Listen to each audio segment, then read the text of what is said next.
People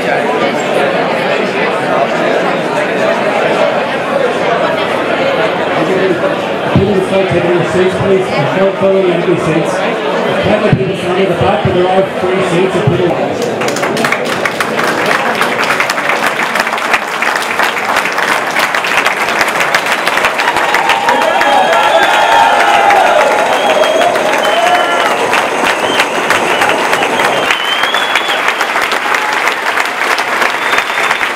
Gerry's leadership over the past 35 years has been exemplary, always leading from the front.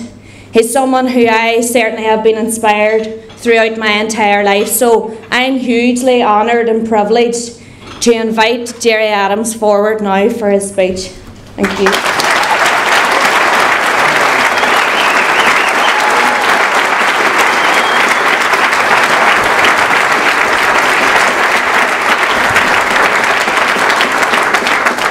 Well, Gia Daibsha agus Mabuihas, the Alicia agus Nadiniela, will Balyaha on Shaw egan Crenu Topok Shaw agus Ardus Mabuihas Daibsha agus Blainer Hui Waisha Daibsha Gulyar.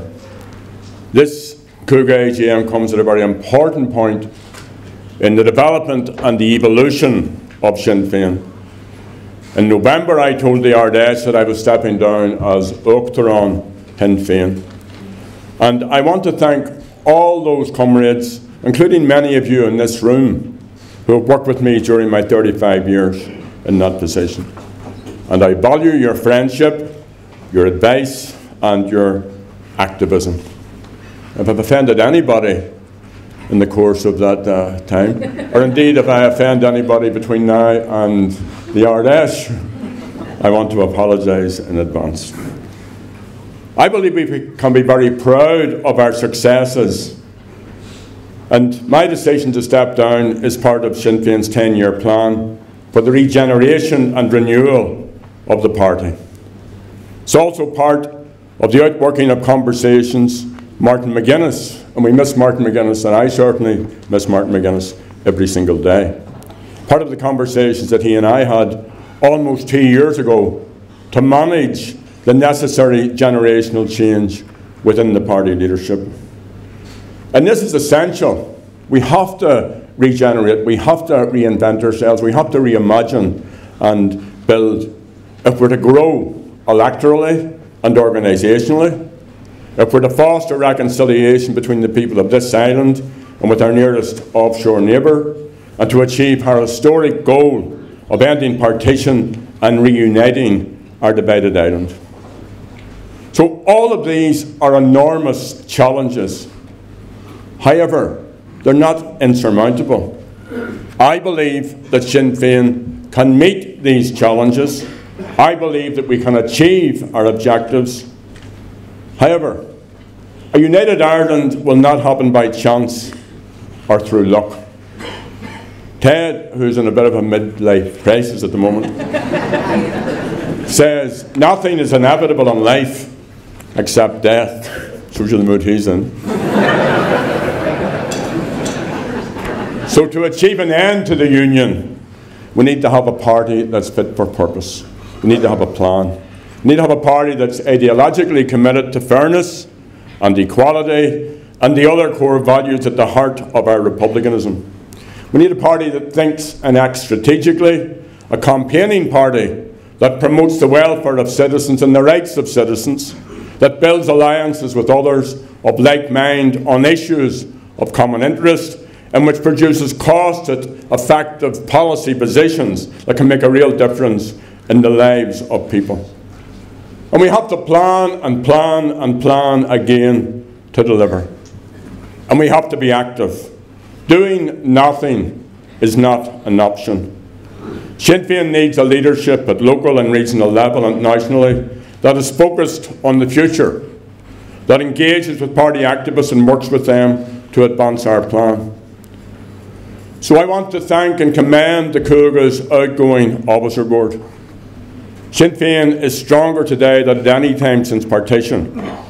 However, as everyone here knows, it's what we do with that strength that is important. So how do we use our political strength to advance our core objectives. In particular, how do we advance our core objective of a united Ireland while positively transforming the lives of citizens for the better? How do we get the political institutions established and functioning properly? We're building a party across the island. How do we maintain our national cohesion? How do we build a harmonious relationship with unionism? How do we improve the lives of citizens? How do we eradicate poverty, build equality and prosperity, a prosperity process? How do we get rid of sectarianism, promote the Irish language, resolve the housing crisis, and fix the dreadful problems in health services? And all of this is very much the focus of the 10-year plan that has been in development for over a year, and which all of you have been part of formulating. An important part of this plan is the Good Friday Agreement, which will be 20 years old in April. In the 2 decades since then, it was agreed, and I think it's obvious if we just explore it for a moment, that there has been significant and positive improvement in the lives of citizens. That's very obvious in the absence of daily violence and the lives saved as a result of the peace process. It's also impacted positively on economic activity. Many here will remember that as a result of structured political and religious discrimination, Catholics in the North were generally 2.5 times more likely to be unemployed than Protestants.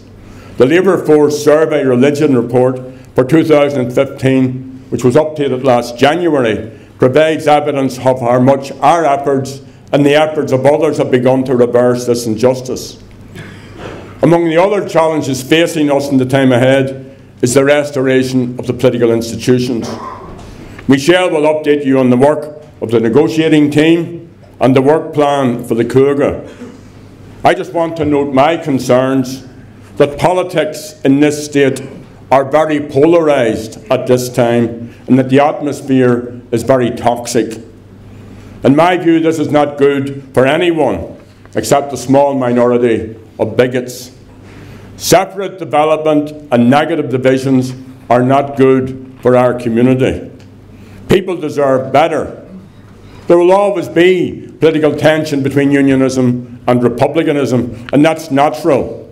But this can and it should be managed in a responsible, respectful way.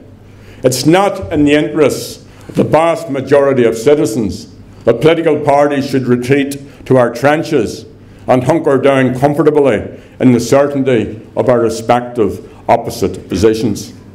So we have to challenge ourselves, we have to challenge our support base, and we also have to challenge unionism. Whether the upcoming talks succeed or not in the short term, there is no merit in Sinn Féin disengaging from the conversations and the dialogue with unionism and others that are necessary in whatever format is appropriate in the time ahead. Standing still is not an option. We are agents of change, and it's up to us to find the ways and means to bring this about. Notwithstanding the crisis around the power-sharing institutions, Brexit is perhaps the greatest challenge facing all the people of this island at this time. There are a set of fundamental contradictions in the English Tory and the DUP positions. Contradiction number one is the claim that there will be no hard border on the island of Ireland, but that the North will be dragged out of the customs union and the single market. Contradiction number two is that there's no threat to the Good Friday Agreement, yet there are 142 areas of all Ireland cooperation that could be adversely affected by the Tory Brexit. Contradiction number three is that there will be no erosion of rights for citizens living in the North, but Britain is to push ahead with its withdrawal from the European Court of Justice.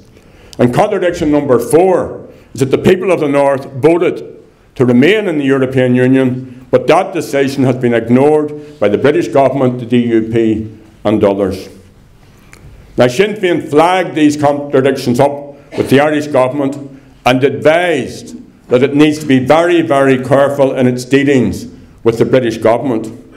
The job of the Irish government has to be to protect, defend and advance the national interest, that is, of the whole island of Ireland. And for too long the government has seen itself purely as acting in the interests of the southern state. We have been championing a practical solution, namely for the North to have special designated status within the European Union. And that's the only and that's the best solution. We don't mind what they call it. In the year ahead, as the negotiations over Brexit continue, we have to redouble our efforts across this island and in the European Parliament to increase support for special designated status. We must especially engage with the Irish Government, which has the ability to significantly influence the outcome of the Brexit negotiations. Many Republicans, many nationalists here in the North, are bemused that a Fine Gael-led government now has a better position on the national question and on Brexit than the Fianna Fáil leader. And while this commitment may be only skin deep, it's nonetheless good. But don't let anyone imagine for a minute that they would be saying they're against the border or for a united Ireland and so on if Sinn Féin wasn't as strong as we are in the North, and if Sinn Féin wasn't as strong as we are in the South. And if our MEPs, under the leadership of Martina, weren't as assertive as they have been in the European Parliament. The government has also discovered that its stance on these positions is popular. So we can anticipate that they will continue with the rhetoric. What we have to do is to get them to move beyond the rhetoric. Let me say, the Irish Government is entitled to look after the interests of the people of the North, all the people. In fact, it's obliged to. And the Taoiseach and Minister Coveney should not kowtow to unionist indignation at this or to the cynical game playing of the NIO. As Irish Republicans, our primary political objective is to end partition and secure a united Ireland. Everything we do, everything we say, must be set in that context. Our policies, our strategies, our actions, our statements must enhance that objective. And our political strategies must win greater support for it in the time ahead. We must also use every opportunity available to us to persuade our unionist neighbours to support a new and agreed Ireland. We have to demonstrate on local councils, in the Assembly, in the Executive, and with our MPs, and if the Executive is restored, in our daily work as political representatives, and also within our communities, that we and our unionist neighbours have much in common. And that very specifically requires that we must ensure that everyone's rights are underpinned. It also means that the Irish Government and those parties in the Oireachtas who have so far resisted establishing an all-party Oireachtas Committee on Irish Unity, on a new and agreed Ireland, that they must step outside their comfort zone and beyond the rhetoric of Irish reunification and take positive steps to actually promote it. Sinn Féin is the only party, the vanguard party, the only party capable of getting them to do this. We need to devise strategies and win support for a referendum on Irish unity. And we need to campaign for this. We also need to win the referendum. This is not a false picture or a propaganda picture or a token position. This is a real proposition that we are putting to people, that we want a referendum and we want to win that referendum. And that's another reason why it's essential for us to engage with unionism, whatever form or processes this involves.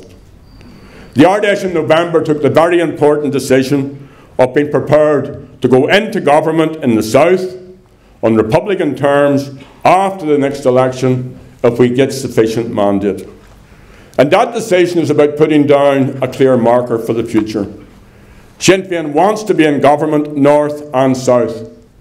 A government in Dublin with Sinn Féin as part of it will place Irish unity at the top of its political agenda. We will set out clear policy objectives for such a government, including the holding of a referendum on Irish terms Gumlescal on Irish unity under the terms of the Good Friday Agreement. And that means we have to win a significant mandate in that election. And that means doing the organisational and political work now, here in the North, to win the referendum. There's no point waiting. That work has to start now. We have to have confidence in ourselves. We have to have confidence in the people of Ireland. And don't listen to Leo or Micheál or Colm or Arlene when they tell you that Irish unity is not possible.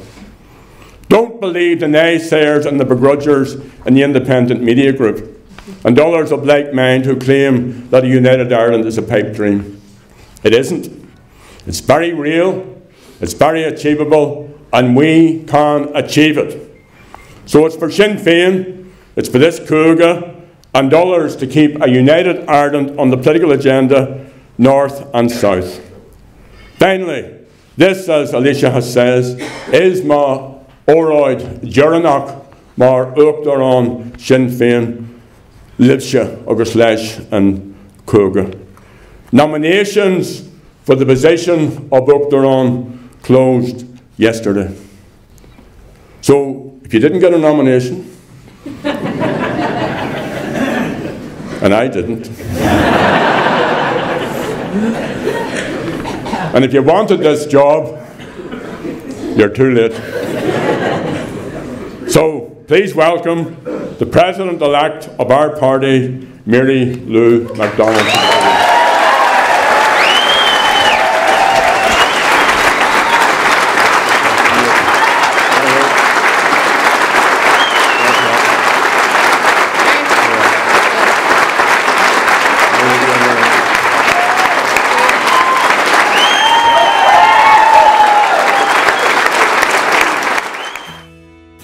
Sinn Féin, Goananus, Carta agus Aontas na HÉireann, Equality, Rights and Irish Unity.